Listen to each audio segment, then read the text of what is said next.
Selamat pagi, shalom. Bapak Ibu saudaraku sekalian, di dalam kesempatan ini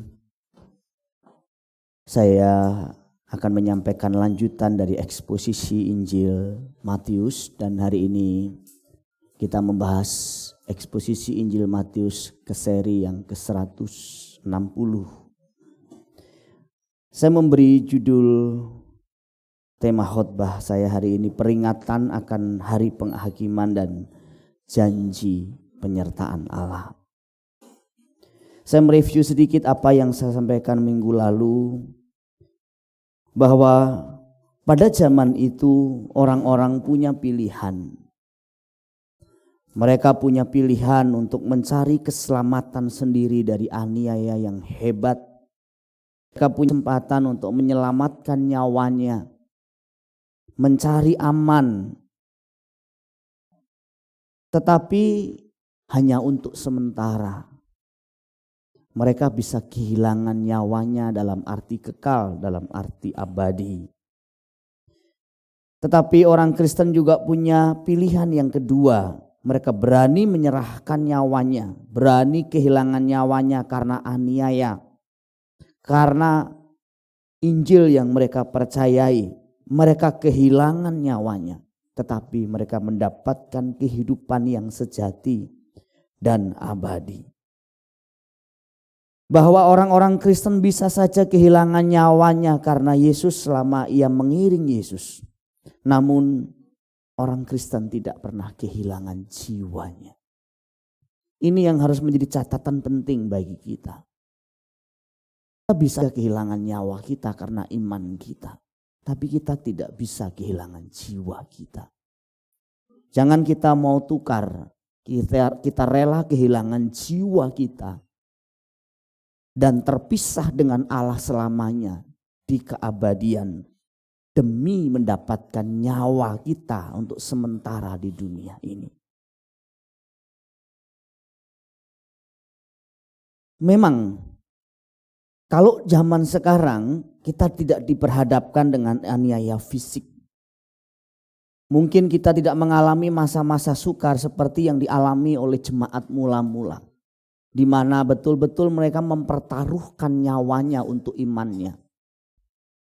Namun demikian kita juga diperhadapkan dengan penyerahan nyawa dalam arti hidup kita kepada Allah. Bahwa secara harafiah kita tidak akan nyawa kita, tetapi kita menyerahkan hidup kita secara total kepada Allah. Itu artinya kita merelakan atau menyerahkan hak-hak kita untuk diambil. Menyerahkan kesenangan-kesenangan kita selama kita di dunia ini. Kita punya kesempatan, kita punya hak untuk senang-senang. Kita punya kesempatan memperkaya diri. Kita punya kesempatan membela diri. Kita punya kesempatan untuk mencapai cita-cita, mimpi-mimpi liar kita dan ambisi-ambisi liar kita dalam kehidupan kita. Tetapi kita memilih menyerahkannya kepada Allah.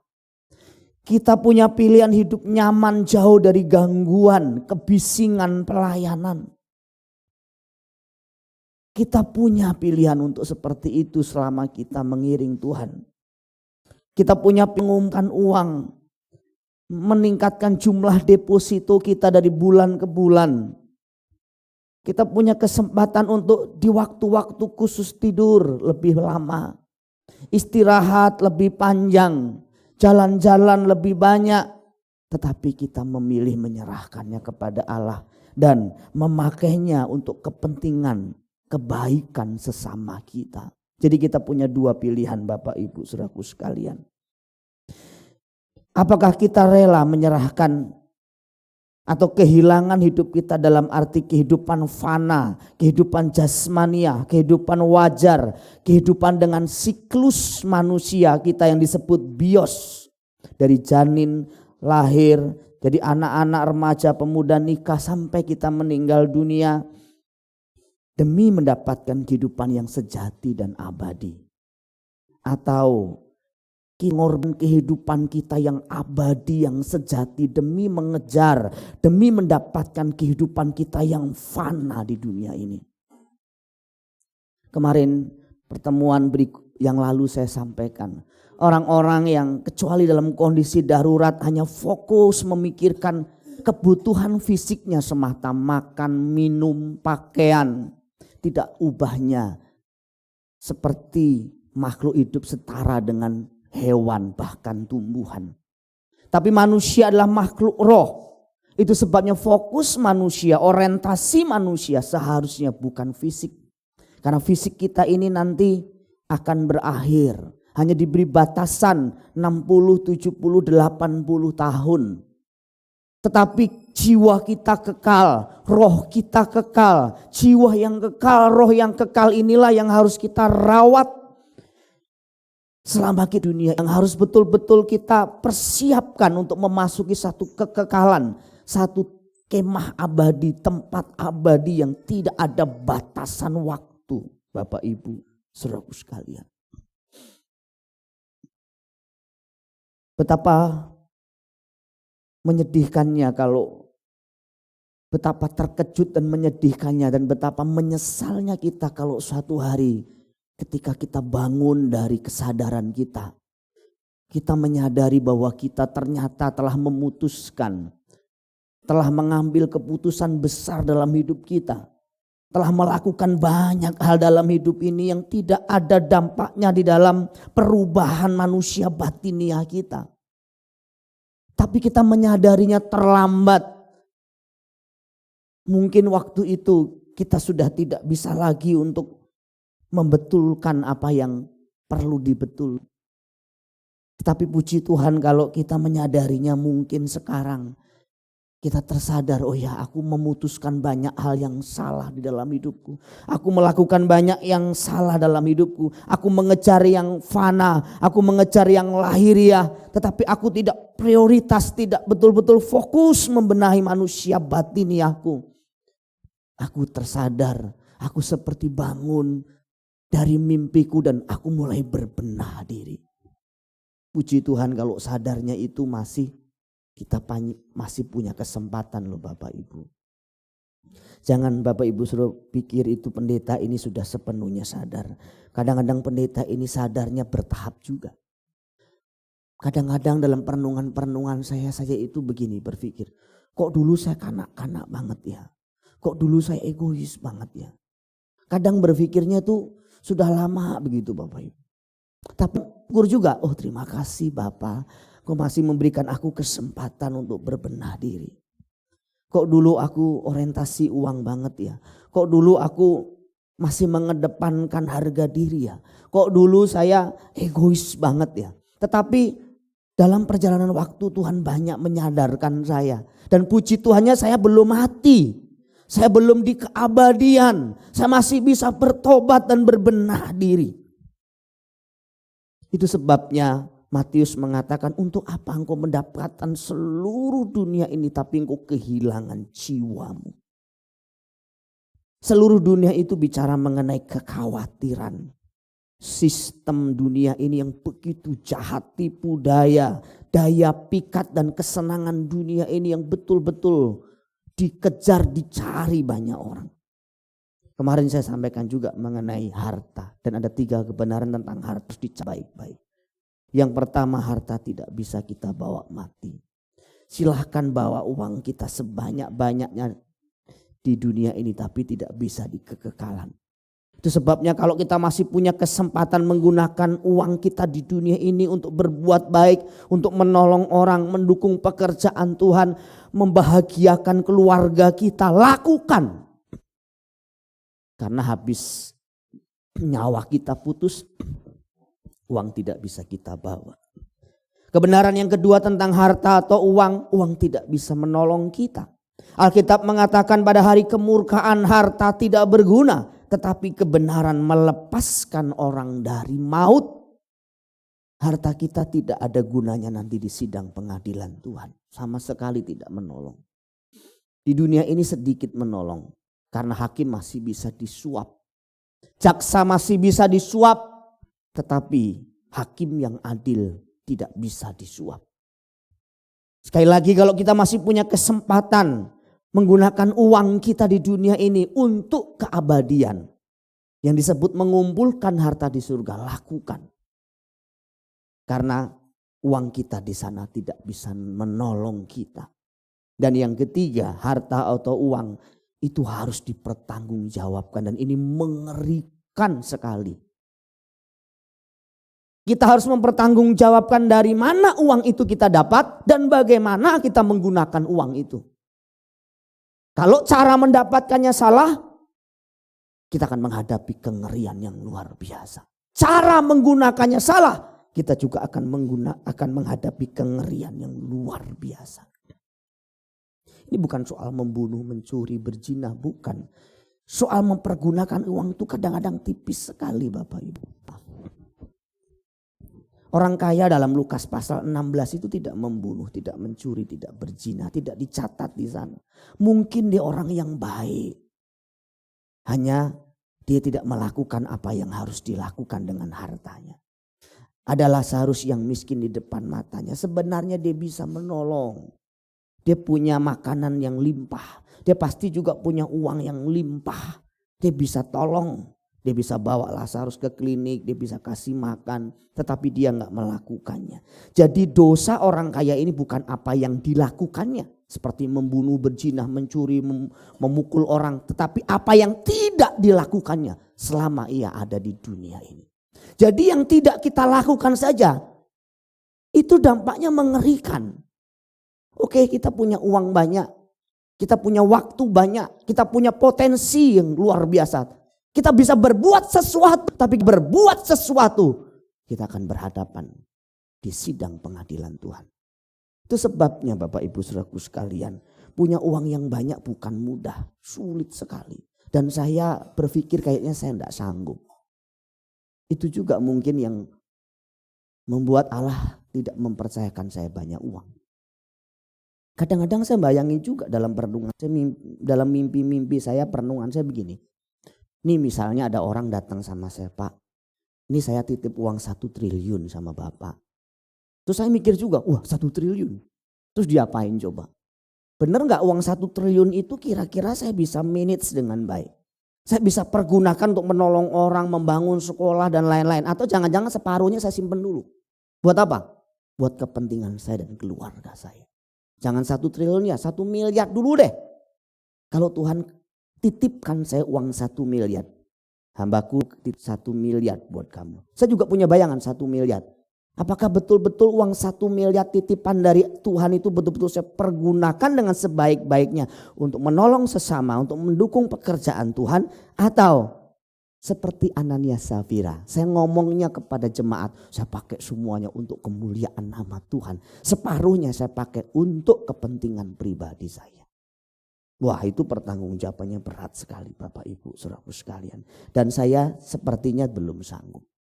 Karena saya belum sanggup itu, mungkin karena itulah Tuhan belum mempercayakan banyak harta kepada saya.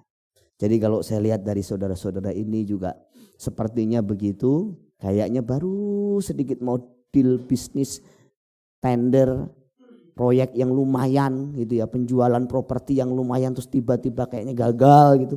Kemungkinan besar tuh dalam kemahatauan Tuhan mau menyelamatkan, mau menyelamatkan saudara. Nih Akong nih mau deal nih harga 3M nih, untungnya sekian nih. Tapi sebenarnya Akong juga tahu dan tentu Tuhan tahu juga nanti itu keuntungan dari 3M itu tuh kemana arahnya. Dan demi cintanya Allah kepada Akong, dilindungilah dia, digagalkannya. Jadi digagalkannya proyek-proyek kita, penjualan-penjualan kita yang sukses juga mungkin artinya baik bagi kita.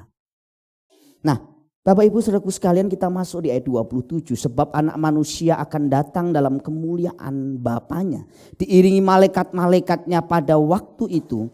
Ia akan membalas setiap orang menurut perbuatannya. Yesus melanjutkan pesannya bahwa ada satu waktu di mana kita semua akan mempertanggungjawabkan semua keputusan dan pilihan kita tadi. Anggaplah kita telah memilih selama hidup kita pilihan hidup yang nyaman, aman, tentram buat diri kita sendiri. Anggaplah kita telah membuat sebuah pilihan, aku tidak mau direpotkan orang. Anggaplah saya sudah membuat pilihan seumur hidupku, aku menservis diriku sendiri. Kita akan berhadapan dengan sidang pengadilannya. Anggaplah kita membuat sebuah pilihan untuk seumur hidup kita nggak menuntut hak-hak kita. Kita nggak sakit hati, kita nggak membalas. Kita mengasihi orang-orang yang memang pantas untuk dikasihi. Kita melakukan semua hal yang bisa kita lakukan dengan uang kita, talenta kita, waktu kita. Mungkin umur kita tidak panjang, tidak mungkin 60-70 tahun. Tetapi kualitas hidup kita betul-betul sangat tinggi sekali. Catatan dalam catatan kekekalan, kita memiliki catatan yang sangat baik. Bahwa seumur hidup kita di dunia yang singkat itu, kita telah membuat pilihan-pilihan dan keputusan yang sangat bijaksana. Kita punya uang misalnya, kita punya uang 1-2 juta, uang itu bisa kita pakai untuk senang-senang, makan di tempat yang enak. Tetapi kita juga punya pilihan, uang 1-2 juta ini kita pakai untuk nolong orang, memberkati pekerjaannya. Dan itu akumulasi Bapak Ibu. Akumulasi selama bertahun-tahun, 70 tahun, 80 tahun. Dan itu ada catatannya di sana. Anggaplah kita seumur hidup disakiti, dikhianati, dikecewakan, diperlakukan tidak adil, disalahpahami. Tapi kita tidak memilih untuk sehat, tidak memilih kecewa, tidak memilih membalas kejahatan mereka dengan kejahatan. Itu ada catatannya di sana. Dan itu pilihan-pilihan yang luar biasa. Atau sebaliknya, kita membuat pilihan-pilihan memuaskan hawa nafsu kita. Aji mumpung kesempatan cari duit banyak. Mumpung aku punya uang banyak. Sayang ini uang. Kadang-kadang kan begitu ya saudara. Orang kalau sudah punya uang banyak, sayang kalau nggak dipergunakan. Jadi akhirnya nggak penting-penting dibeli. Sebenarnya dia nggak penting, itu nggak dipakai, dibeli. Sebenarnya dia bisa gunakan untuk yang lain, tapi karena sayang udah kerja keras juga, duitnya banyak juga. Saya ngelihat banyak orang tuh suka menghambur-hamburkan uang, menghambur-hamburkan tenaganya, menghambur-hamburkan posisinya. Sedih kalau sebagai pendeta kalau saya ngelihat tuh sedih. Aduh sayang ya. Ya mungkin bagi pemahaman orang-orang tertentu saya kolot, tapi kadang sayang. Kan ada harga tas yang sampai kadang 500 juta, 1 M. Harga sepatu yang sampai kadang-kadang nilainya ratusan juta sampai MM-an. Ya sepatu ratusan juta MM-an juga diinjek juga. Kotor juga, ditaruh di bawah juga. Ada topi yang harganya sampai ratusan juta, puluhan juta. Ya cuman gitu doang. Jam yang harganya sampai 1 miliar, 2 miliar. Kadang kita juga gak ngerti, mungkin karena saya gak pernah jadi orang kaya, gak ngerti kali ya saudara ya. Mungkin katro kali ya. Tapi kadang-kadang juga kita berpikir ya, alangkah berartinya uang itu untuk kepentingan orang lain.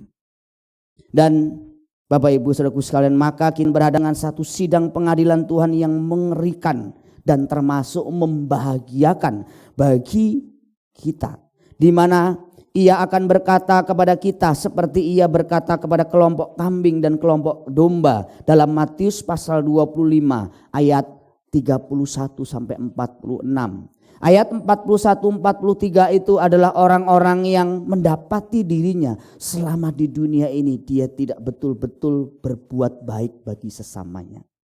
Dan Ia akan berkata juga kepada mereka yang di sebelah kirinya, enyahlah dari hadapanku hai kamu orang-orang terkutuk. Enyahlah ke dalam api yang kekal yang telah sedia untuk iblis dan malaikat-malaikatnya. Sebenarnya Tuhan tidak pernah ciptakan neraka untuk kita. Dia ciptakan untuk iblis dan malaikat-malaikatnya. Tetapi orang-orang yang memilih mengikuti kehendak iblis seumur hidupnya, dia akan menemani iblis di kekal.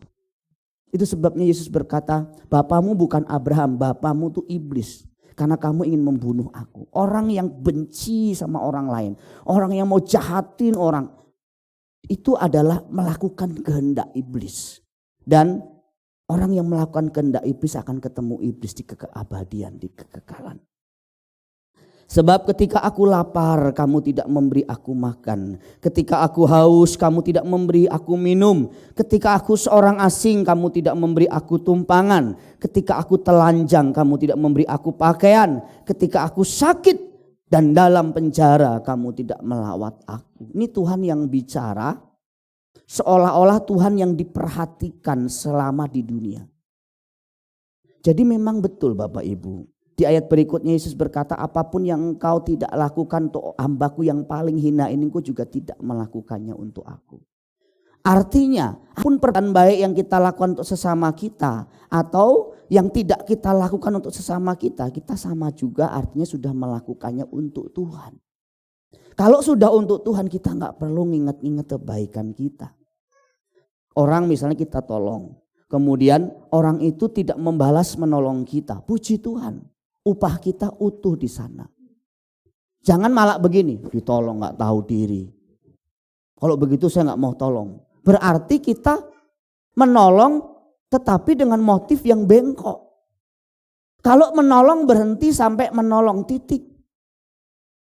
Nanti urusan kita sama Tuhan.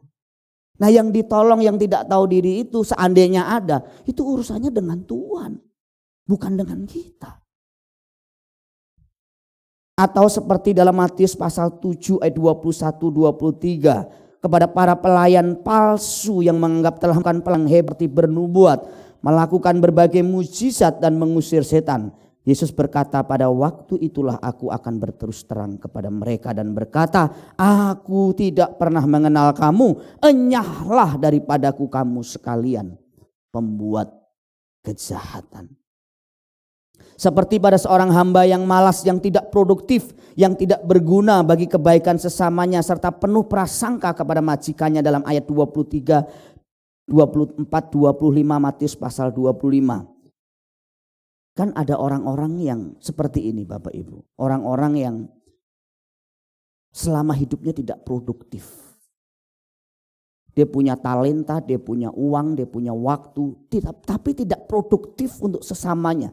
Tidak produktif untuk kebaikan sesama dan pekerjaan Allah. Dan untuk orang-orang seperti ini Tuhan melihatnya sebagai sebuah kejahatan. Apalagi dikatakan orang yang menerima satu talenta ini berasumsi bahwa majikannya itu jahat. Yang hanya mau mengambil apa yang tidak ditabur. Ini bicara begini Bapak Ibu. Ini bicara mengenai orang-orang yang selain tidak produktif dalam pelayanan pekerjaan, yang suka berasumsi. Tuannya di sana itu bisa diwakili oleh hamba Tuhan, diwakili oleh pekerjaan Tuhan.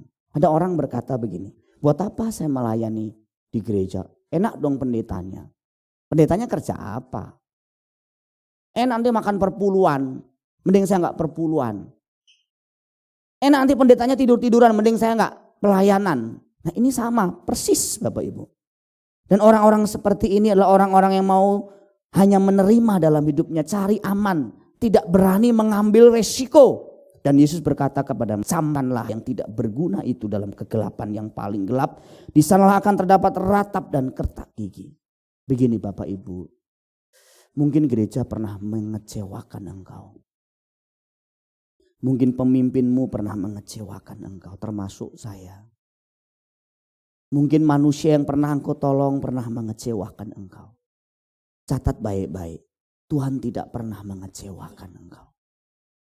Seharusnya kita tidak boleh mundur dari pelayanan. Tidak boleh mundur dari berbuat baik kepada sesama. Kenapa? Karena Tuhan tidak pernah mengecewakan kita. Jangan libatkan Tuhan seolah-olah Tuhan itu punya skenario di sana. Makanya majikan itu, sang tuan itu begitu marah sekali. Oh begitu ya, kalau begitu dia bilang sama pegawainya, ambil itu. Dia punya satu talenta, kasih kepada yang, campakkan dia ke dalam tempat yang gelap. Artinya Tuhan tidak mau juga dicurigai. Tuhan tidak mau. Tuhan diwakili oleh gerejanya, Tuhan diwakili oleh pendeta, Tuhan diwakili oleh pemimpin, kita juga gak mau dicurigai. Kalau memang kita belum bisa melayani pekerjaannya, mencintai jiwa-jiwa enggak apa-apa, tapi tidak perlu mencurigai Tuhan. Karena Tuhan punya cara memberkati kita dan punya cara juga nanti menolong kita dalam perjalanan kesulitan-kesulitan yang kita hadapi. Semua orang sepertinya pernah kecewa, Bapak Ibu. Kepada gereja, kepada orang lain, tak terkecuali saya. Belasan tahun saya melayani pekerjaan Tuhan. Apa saya tidak pernah kecewa? Saya hidup dalam kekecewaan. Saya kecewa dulu dengan orang tua saya kecewa dengan nasib saya yang buruk. Miskin, keluarga di bawah garis kemiskinan, saya kecewa majikan saya kecewa dengan teman-teman di asrama dulu.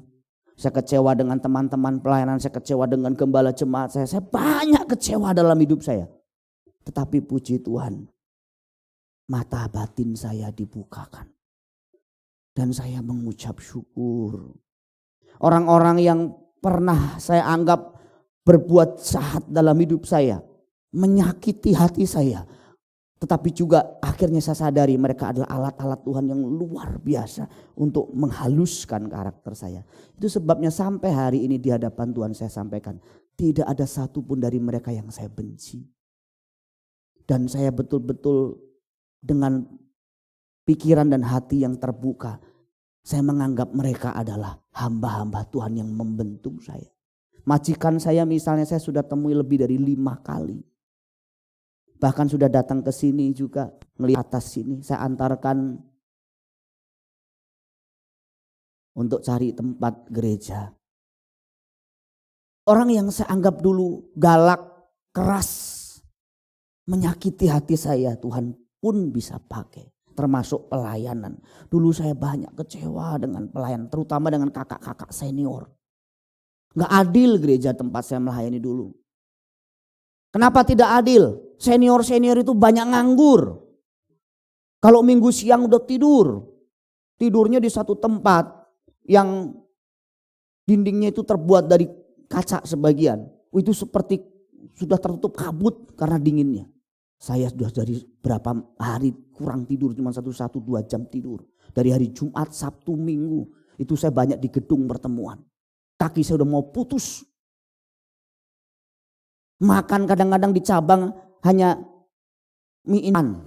Senior saya cuma WL tok. Khotbah tok. Dan bertahun-tahun saya menjadi pelayan Tuhan yang tidur jam 3 pagi, jam 2 pagi. Sampai istri saya pun waktu awal-awal tidak siap. Meneteskan air mata juga melihat suaminya bekerja sepertinya dimanfaatkan. Sepertinya tidak adil gereja terhadap saya. Tetapi di belakang saya menyadari. Mungkin secara mata, kasat mata seperti itu. Tapi ternyata Tuhan punya rencana-rencana yang besar dalam hidup saya. Jadi Bapak Ibu sekalian, mungkin orang bisa mengecewakan engkau. Gereja bisa mengecewakan engkau. Pendetamu bisa mengecewakan engkau. Mentormu bisa mengecewakan engkau. Tapi bukan dia, bukan Allah. Karena dia punya skenario, dia punya cara yang terbaik untuk dewasakan engkau.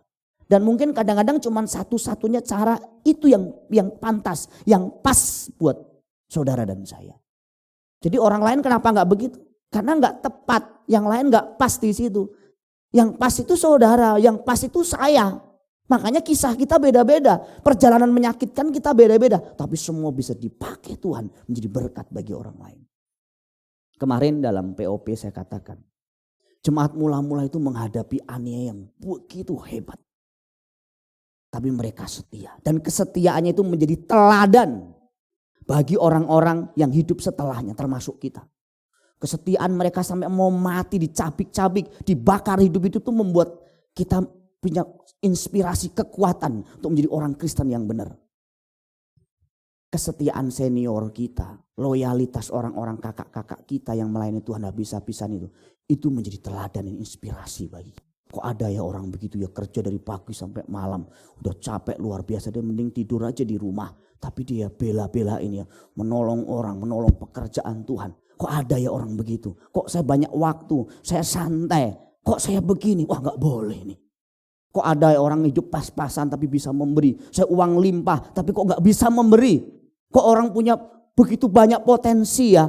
Sedikit potensi gak bisa apa-apa tapi masih gemeter-gemeter. Dia mau menjadi berkat bagi orang lain. Tapi saya pinter ini kenapa saya gak ambil ya bagian itu ya. Dan sebagainya. Atau seperti kisah 5 anak gadis bodoh yang akhirnya tidak diizinkan masuk dalam pesta anak domba karena tidak berjaga-jaga dan kehabisan minyak dalam Matius pasal 25 ayat 1 sampai 13. Selama ini mereka terlalu santai mengurus manusia batiniah mereka. Sampai satu titik sang mempelai datang, mereka tergopoh-gopoh, mereka tidak siap.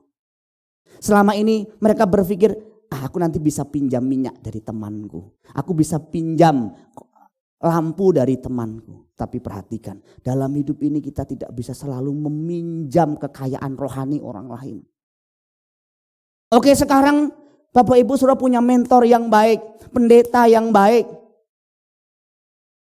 orang tua yang baik, suami yang baik, istri yang baik. Tapi itu tidak bisa dipinjam kekayaan rohaninya. Sudah harus punya sendiri kekayaan rohani sama Tuhan. Saya sering bilang sama anak-anak saya, Theo Daryl, juga kepada anak-anak rohani saya, engkau harus punya kekayaan rohani sendiri. Saya sering kali melihat banyak pendetanya hebat.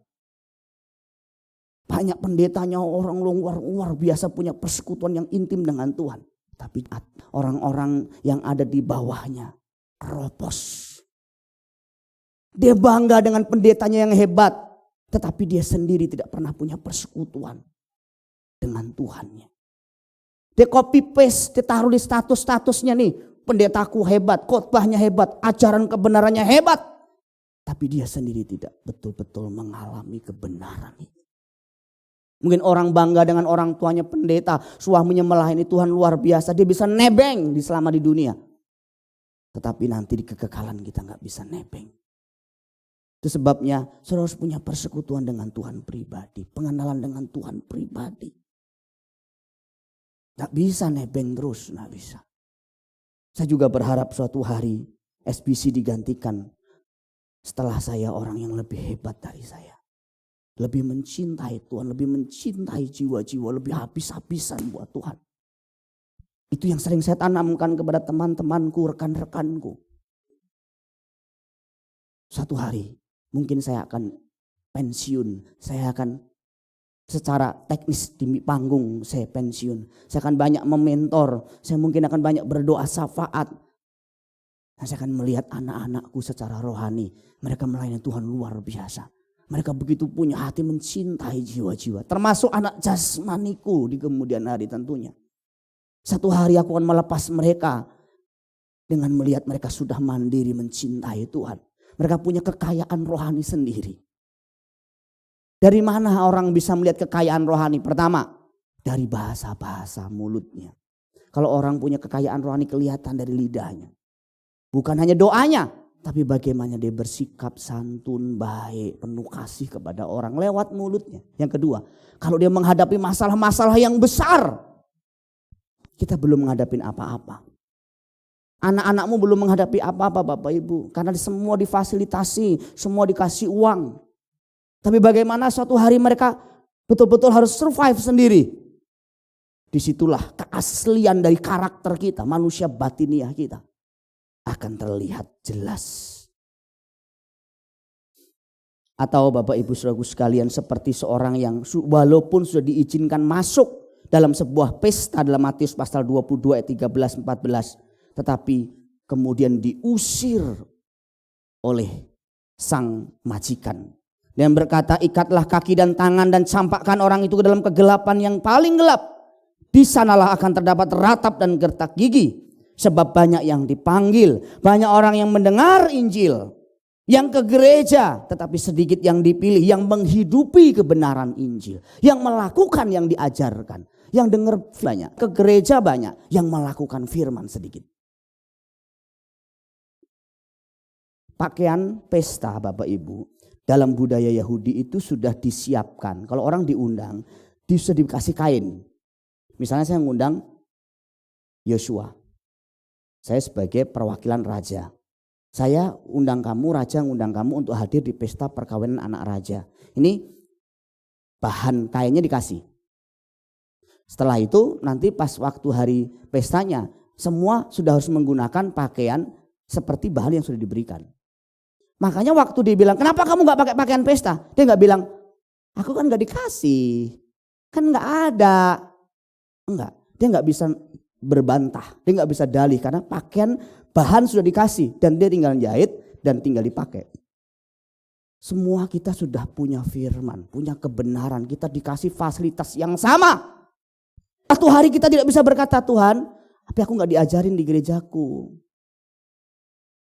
Tuhan, gak ada fasilitasnya di gerejaku. Wah, apalagi di zaman yang sekarang serba berkembang. Banyak sekali fasilitas yang kita terima. Kalau saya hidup di zaman sekarang, tidak di zaman katrok zaman saya dulu. Saya meyakini saya lebih baik. Tapi juga saya kadang berpikir mungkin saya lebih rusak. Karena dulu gak ada hiburan macam-macam. Hiburannya nyil, unyil, unyil, usro. Nyil, unyil, unyil, usro. Gitu kan zaman dulu kan. Neng, neng, nong, neng, nong, neng. Merdeka.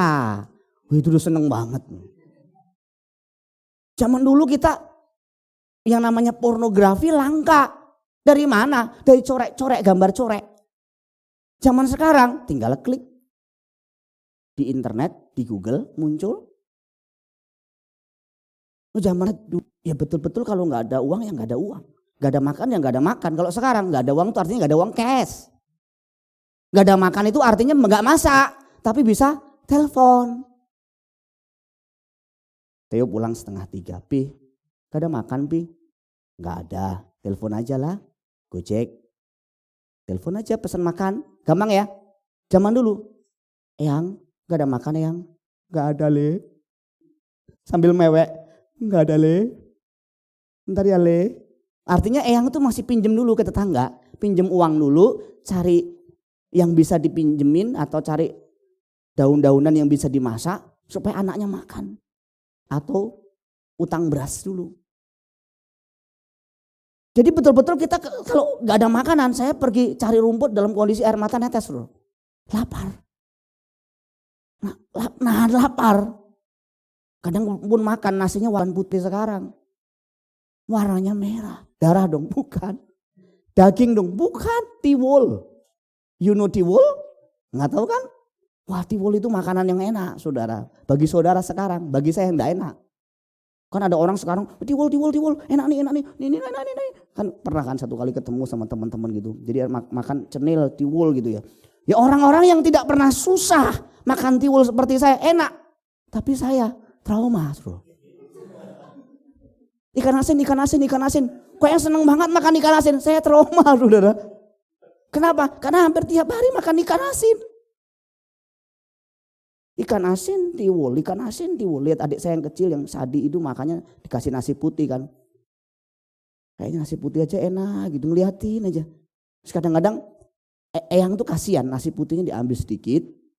Dicampurkan ke nasi merah itu, nasi tiwul itu. Jadi saya sama adik saya ini makan nasi setengah nasi bendera merah putih itu. Kita kan betul-betul cinta Indonesia. Terus lauknya apa? Lauknya itu sayur yang benar-benar bening. Yang waktu kita ngaca kepala kita kelihatan. Bening.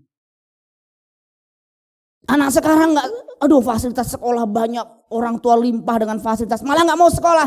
Kita dulu ya ampun, mau sekolah itu perjuangan luar biasa. Anak sekarang telat setahun aja. Udah telat setahun. Gak mau sekolah, malu. Saya urus adik saya nih. Kak Parno ini dulu waktu SMP-nya, SD-nya masuk SMP itu sudah gak sekolah 3 tahun. Jadi dia kalau di sono kayak preman. Udah. Jadi ditakutin tuh paling. Apalagi dulu kerjanya kan jadi koster di gereja. Angkat-angkat yang kuli kursi gitu ya. Sini 5 mungkin sini 5 gitu. Makanya kuat kan. Kalau Panco dia paling menang kuat. Suka angkat. Telat 3 tahun biasa aja tuh. Biasa aja karena memang kita yang penting sekolah. Sekarang anak telat sedikit gak mau sekolah. Gak punya uang sedikit atau pakaiannya kurang bagus sedikit malu. HP-nya gak seperti teman-teman malu. Sampai saya canda, zaman dulu ya kita punya HP yang 1 juta umat aja, wah itu keren banget. Punya pager zaman dulu, wah bangga, dibuka. Wih. Waktu saya SMTB sudah ada pager tuh SMA. Jadi saya dikasih sama jemaat, kan bangga. Pesan dibuka, langsung ke telepon umum. Link, telepon. Bangga, seneng banget. Mulai berkembang kan HP jadi gede-gede ya. Halo, ya. Zaman dulu kan bangga juga tuh gede-gede. Kayak batu bata, halo, mall-mall, bangga ya. Sekarang saya kalau ngelihat orang tidak pegang HP, kebersamaan dengan keluarganya, saya kagum. Itu berarti orang punya penguasaan diri yang hebat. Saya sekarang begitu melihat. Kenapa? Karena orang sekarang gak bisa lepas dari HP-nya. Mau makan, mau kumpul keluarga, semuanya pegang HP masing-masing. Tapi kalau ada satu keluarga waktu makan di restoran semua HP ditaruh, kemudian makan ngobrol, itu saya kagum, serius saya kagum, hebat itu orang. Jadi kalau dulu pegang HP kagum, sekarang nggak pegang HP saya kagum. Kenapa? Orang sekarang nggak bisa lepas dari HP. Itu kalau dia dari makanan dia bisa lepas, coba dari HP, dia bisa mati sehari. Serius, kalau bapak ibu nggak sampai ketinggalan HP, saudara yang muda-muda ketinggalan HP gimana tuh? Oh kelimpungan. Allah itu adil, dia tidak pandang, dia pilih kasih.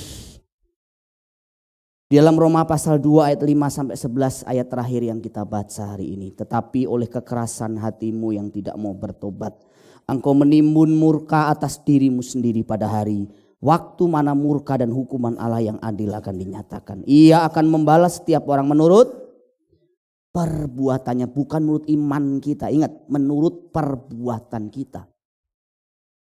Tidak ditanya nanti kitabmu apa, nabimu siapa, siapa pendetamu. Tidak. Kalau kepercayaan saya dulu ditanya itu dihakimi berdasarkan iman. Tapi kekristenan dihakimi berdasarkan perbuatan. Yaitu hidup kekal kepada mereka yang dengan tekun berbuat baik. Tekun berarti tidak sekali, 2 kali, setahun, 2 tahun, seumur hidup. Dengan tekun berbuat baik. Walaupun perbuatan baiknya enggak dihargai, dikhianati, tekun berbuat baik, mencari kemuliaan, kehormatan dan ketidakbinasaan, tetapi murka dan geram kepada mereka yang mencari kepentingan sendiri, yang mau cari aman, yang mau cari senang sendiri, yang tidak taat kepada kebenaran melainkan taat kepada kelaliman. Penderitaan dan kesesakan akan menimpa setiap orang yang mau hidup yang berbuat jahat, yang hidupnya berbuat jahat, pertama-tama orang Yahudi juga orang Yunani, tetapi kemuliaan, kehormatan, damai sejahtera akan diperoleh semua orang. Ingat, semua orang, enggak orang Kristen, enggak orang non-Kristen yang berbuat baik, pertama-tama orang Yahudi juga orang Yunani, sebab Allah tidak memandang bulu. Kita pandang bulu, Allah tidak pandang bulu. Kita lihat-lihat orang berdasarkan tampilannya. Kita kadang-kadang sama anak 2 aja belum tentu adil. Kadang Teus masih diletuk. Anak man 1. Itu celetukannya celetukan seolah-olah memang papanya ndak adil. Ngerti juga. Kadang mikir juga, oh ya apakah saya nggak adil ya sama anak ya. Kan kadang gitu. Tapi Allah itu betul-betul adil dan dia tidak pandang bulu. Dan kalau kita ngerti Allah itu adil, Allah tidak pandang bulu, Allah itu betul-betul menghargai, mencatat semua yang sudah kita lakukan. Untuk di wilayah janji penyertaan dan kehadiran saya akan sampaikan di pertemuan berikutnya. Apa yang dimaksud dengan ada di antara orang yang hadir ini nanti gak akan mati. Apa arti ayat itu? Sebelum melihat anak manusia datang sebagai raja dalam kemuliaan. Karena ini sebuah tafsiran yang perlu juga kita mengerti. Amin untuk firman Tuhan.